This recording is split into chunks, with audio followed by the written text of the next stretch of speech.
Delta Airlines' partnership with a Middle Eastern airline is raising questions about discrimination. Saudi Arabian Airlines will soon be a member of the SkyTeam Alliance. Delta is also a member of the group. Some reports suggest that partnership would force Delta to adopt a no Jews allowed policy on flights heading to Saudi Arabia. That country has been known to prohibit those with an Israeli stamp in their passport from entering the country. Today, Delta issued a statement saying the airline does not code share with Saudi Airlines, meaning Delta does not operate any service to Saudi Arabia.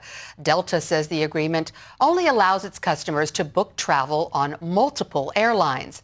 Delta also compares their agreement with Saudi Air to that of other major U.S. carriers like American Airlines and U.S. Airways.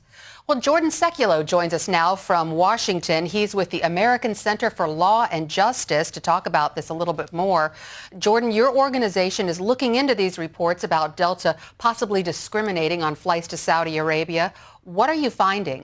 Well, here's the interesting part, after all the press releases that have come out of Delta, is that if you call Delta to book this flight, this alliance would allow Delta to book you through Saudi Arabia or use Saudi Arabia, this Jeddah, that city that they'll be flying to, as a transit city.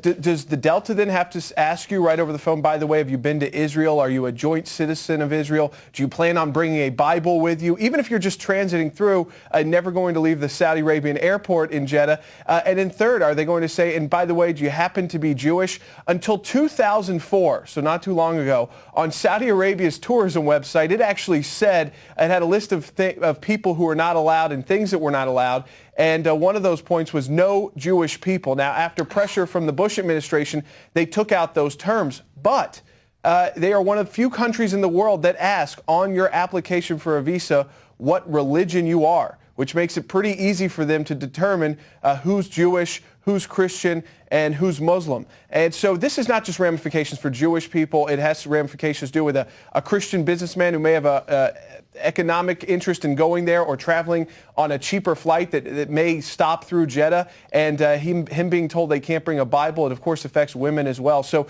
we're looking into this. The U.S. Senate, Senator Kirk from Illinois, is also requesting that the FAA look into this, so it's far from over.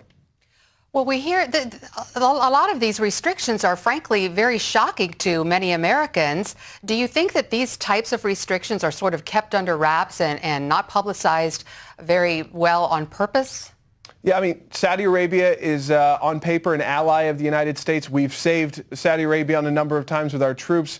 Most recently, the Gulf War to prevent Saddam Hussein from invading Saudi Arabia. We've got military bases. And people may recall then the controversy over our men and women having Bibles or wearing a cross or a Star of David. I mean, think about, under their restrictions, someone cannot be on the plane who's a priest, even if he's just passing through the airport and never going to actually step onto the cities in Saudi Arabia.